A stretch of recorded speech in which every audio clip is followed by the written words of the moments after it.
You ask Tiger to solve. This deals with linear equations with one unknown. The final result is x equals 14. Let's solve it step by step. Group all constants on the right side of the equation. Subtract 2 from both sides. Simplify the arithmetic.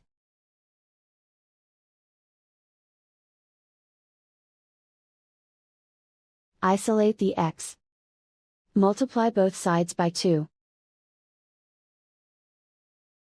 Group like terms. Multiply the coefficients. Simplify the fraction. Simplify the arithmetic. And so the final result is x equals 14.